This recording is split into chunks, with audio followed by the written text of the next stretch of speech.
to One Africa Mission with your brother Dobia Anzanse. Please, if you're new here, please subscribe to our YouTube channel, One Africa Mission, and also a Facebook page. Our Facebook page is also One Africa Mission. We are missionaries. That is our mission. Our mission is to see the dream of our forefathers, the dream of the lives of Kwame Nkrumah, Julius Nyerere, Patrice Lumumba, Haile Selassie, Malcolm X, Martin Luther King, Thomas Sankara, all these great men and women, what they stood for, to see independent Africa, not dependent Africa. And they believe that the only way we could have a free and independent Africa was a united Africa. They work hard to make this dream come reality. They couldn't complete the mission. Today, we as One Africa Mission are here to complete that mission. So please, today, we're going to listen to this, our sister. I think she's Kenyan, if I'm not, I stand to be corrected. She's Kenyan. I don't know where she's based, I think in UK or something like that. And then she gives a powerful speech. I think she's a comedian or something like that. She gave a powerful speech talking about Africa, the youth of Africa, how we don't know ourselves. We don't know our right.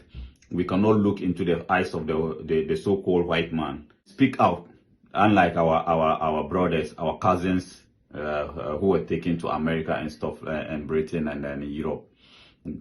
So let's go and listen to her, and then I come back to analyze what she said. You know, I used to hang out with Black Americans, but you know what surprised me most is that I felt no connection with Black Americans, and that surprised me. Now I know, at the time I didn't. You know, I felt no connections with Black Americans because you know what? Black Americans were woke. You know, Black Americans had looked at their oppressor in the face. They had tunnel vision, just like Nelson Mandela. Nelson Mandela looked at his oppressor in his face, and you know what? He had tunnel vision. They knew what was bringing them down. In Africa, we don't have tunnel vision. We don't know what is oppressing us. Because you know what? Because slavery just changed. It didn't go away, it just changed. So most people in Africa, we feel oppressed. We don't know what is oppressing us, you see. Those children in the Congo that are mining all of the coltan with their bare hands, they don't know that at the top of the chain is a white man. The children that are picking the cocoa, right?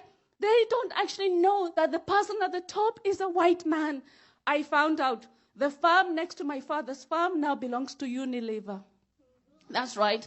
People in Africa cannot afford to buy land anymore. Do you know why? Because slavery never ended. It still carries on. You know, they dump all their toxic waste all over Africa. All your babies' nappies are all over Africa. People cannot farm their land anymore. Do you know? And you know what? Like, here's a fact. 3/4 of the people in Africa are under the age of 30. 3/4 of the people in Africa are under the age of 30. Majority of people in Africa have never heard of slave trade. Majority of people in Africa have never heard of colonialism. Majority of people in Africa only ever see white people when they're coming to save us. So majority of people in Africa fundamentally believe this. They fundamentally believe that white people are nice. They fundamentally believe that white people will do anything to save them. They fundamentally believe that if they walk across the Sahara Desert, cross perilous seas, the nice people in Europe will be welcoming them with big open hands. I say, if you don't want people from Africa coming to your continent, let them know the real you. That's right. Show them, because information in Africa, history is completely controlled in Africa. We don't learn history in Africa. Do you know what? Show them the brutality of the empire. Show them the brutality of the slave trade. Just show them. And you know what? If you don't want people from Africa coming to Europe, leave Africa alone.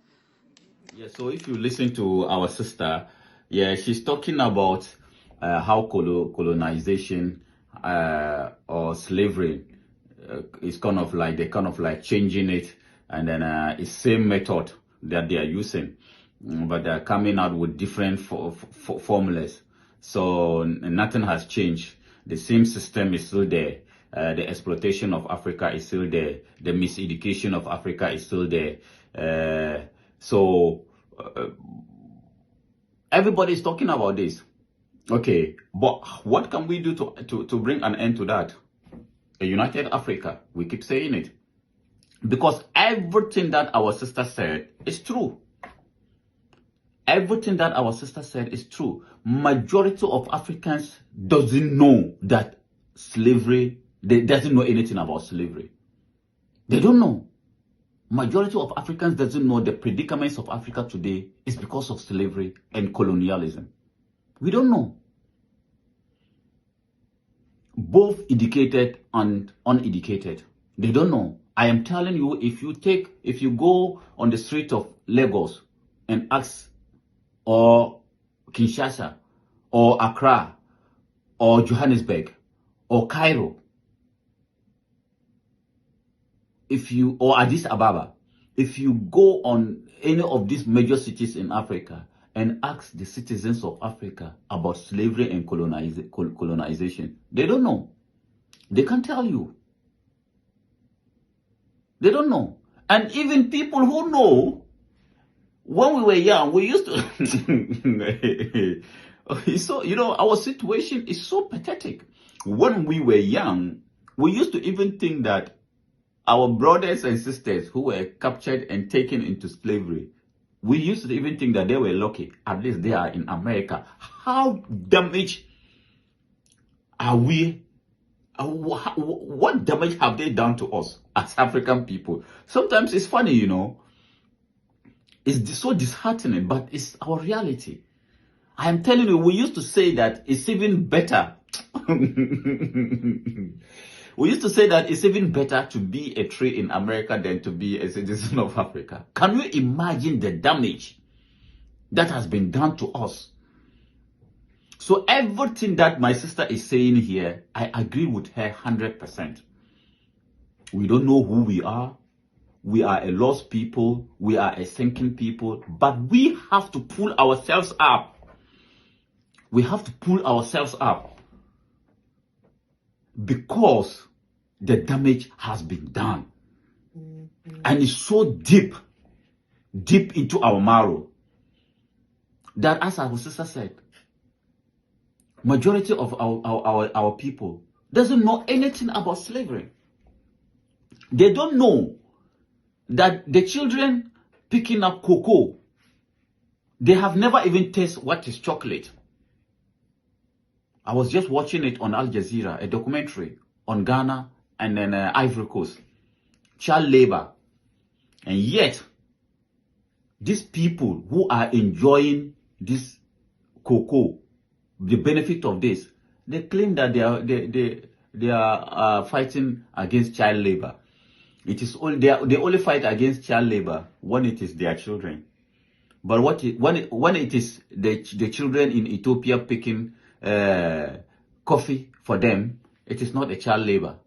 When it is the children in Congo, in all these mineral mines, it is not child labor. They can only come out and talk. Rhetorics. Talking. But in reality, they don't care as long as it is an African child picking it. As long as it is a teenager, a 10-year-old, a 9-year-old in Kenya, picking the tea, the flowers for them, they don't give an F. As long as it is a child in Ghana, picking the cocoa, for their children in Europe to be enjoying coffee, or their children to be enjoying chocolate, they don't care. So it is up for me and you to bring an end to that. And how do we bring an end to that? It's a united Africa. I agree 100%, and everything my sister said is true. If not, just as the other day with brother Widimaya was saying, if not, how on earth that an African from Ghana is traveling to Togo, and then you have to be subjected into all manner of hustles like the treatment you have to receive just as an African, from your fellow Africans, to travel from one African country to another.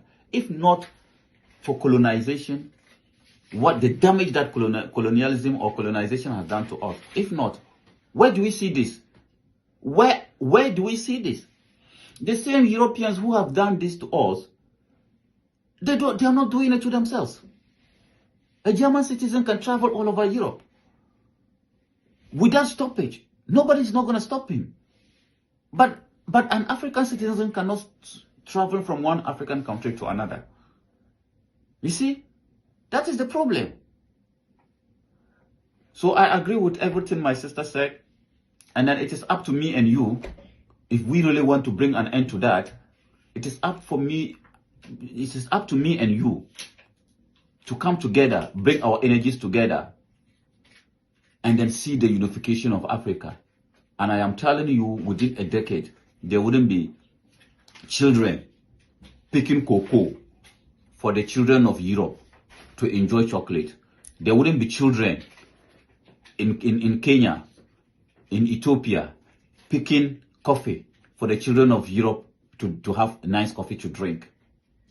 There will be balance, and the resources of Africa will benefit the citizens of Africa. I thank you very much for coming around. Until we see you next time.